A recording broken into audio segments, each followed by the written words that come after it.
Things are changing again as we head into the autumn fall.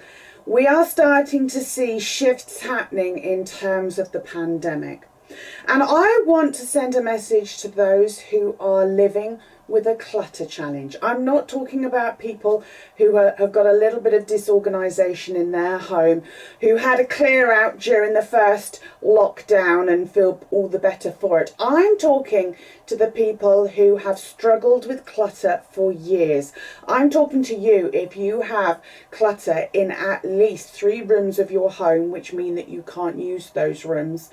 And if you've had clutter in those 3 rooms or more for 3 years or more.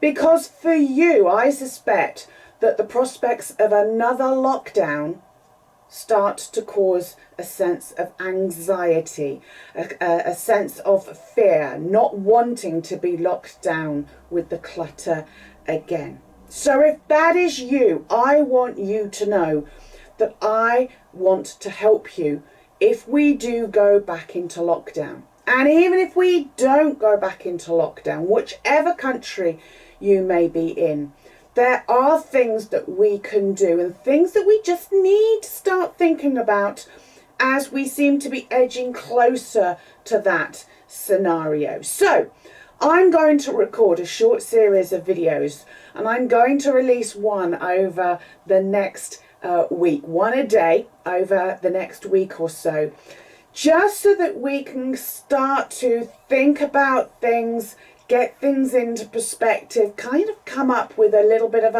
a plan, almost reassure ourselves that although the media may be whipping things up, that actually we can still be in control of our own situation. Okay, and if we start to think about that now, then it means that if we do end up going back into lockdown, even if we don't end up going back into lockdown, then at least we feel like we are in control.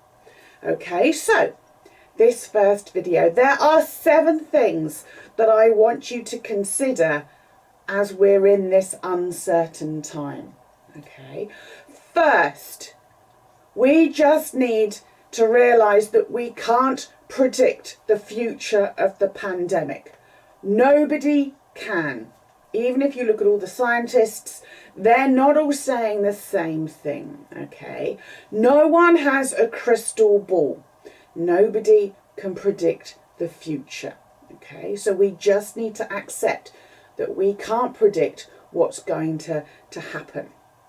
Secondly, the only thing that we can control is ourselves and the decisions that we make for ourselves. And if we do have those that are dependent on us, then contributing to the decisions they make about themselves. Third, nothing has changed. There is no cure. There is no vaccine. We can only manage the symptoms better. The hospitals, certainly here in the UK, are better prepared. So therefore, they will be able to take more people into intensive care. They have more equipment. They don't necessarily have more staff. But essentially, we need to work on the basis that nothing has changed. They can only manage the symptoms. They cannot cure us of coronavirus because there is no cure, and they can't prevent coronavirus because there is no vaccine yet. The fourth thing that we just need to realise is that it is safest to assume at this stage that we will be going into another lockdown wherever we live in the world. Yes, the governments don't want to, understandably, because of the effect on the economy, but we are in control of ourselves and our decisions. So if we work on the basis that we are going into another lockdown, that's the worst case scenario, isn't it? So if we plan for that and make decisions now based on that, then we won't be surprised if that does happen. The fifth thing that we need to consider or realise or take into account is, if you felt lonely and isolated during the last lockdown, what can you do this time to make sure that you don't feel as lonely or as isolated? Everybody needs to do what's right for them. Is it a matter of creating a social bubble with a friend or family member? Is it a matter of moving in with a friend or family member so that you can potentially be in lockdown together? If that will help mitigate the feelings of loneliness and isolation that perhaps you felt during the first lockdown, is that something that is feasible and possible to do? Sixth, if we imagine that this is likely to continue for at least another 6 months, that includes Christmas. That takes us into the new year. So for you, what does Christmas realistically look like for you? What could Christmas realistically look like for you? Again, it kind of comes back to my previous point of, if you felt lonely and isolated during the last lockdown, could you go and stay with a friend or a family member so that you don't feel so lonely and isolated? Christmas is a tough time anyway if you are on your own. Trust me, I know. I was single when I had several Christmases before I cleared my clutter. And actually I think that has the potential to be heightened this year, because, potentially Christmas has all of its negatives and loneliness. Plus we have on top of that a pandemic, which could make it more challenging. So is now the time to make contact with organisations that might be able to help and support us. We're thinking ahead. We're planning ahead. We're planning on a worst case scenario.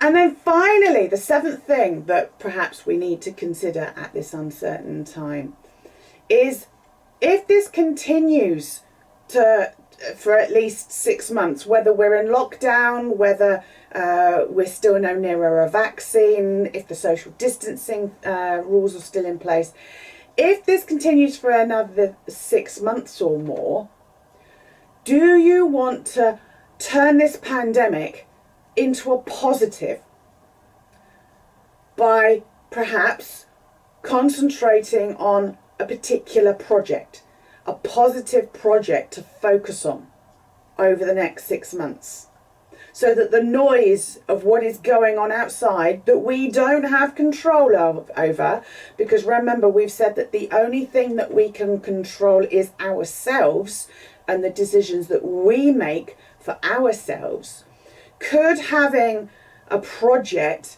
to focus on, so that when we come out of this pandemic, we are in a better place than we were when we went into this pandemic, could that be something that helps us to get through the next 6 months?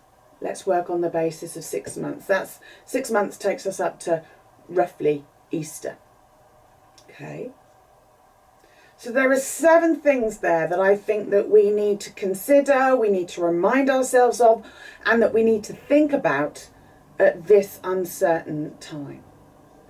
I am very aware that a high percentage of the people that I work with, especially hoarders, struggle with anxiety and depression. And I want to make sure that if that is you, that you are asking for help now.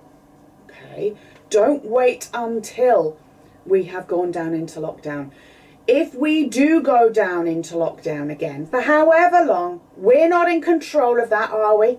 The only thing that we can control is us and the decisions that we make for ourselves. If we do go down into another lockdown or more restricted life, we are in a better position than we were the first time back in March here in the UK, because we have the benefit of some hindsight. Now, although it won't pan out exactly the same way, I'm sure, we can learn from what did or didn't happen during the last lockdown. We can look at what went well, what didn't go so well. And when people are on their clutter clearing journey, we do so much learning and feedback so that we learn what went well, what didn't go so well, so that we then have choices about what we do next as we move forward. And that's very similar to this situation with the pandemic, with the lockdowns. We can learn from what happened when we were locked down last time, and if we do it now, and if we do it calmly, if we make decisions that are right for ourselves, then we will be going into a potential new lockdown in a different, hopefully better place.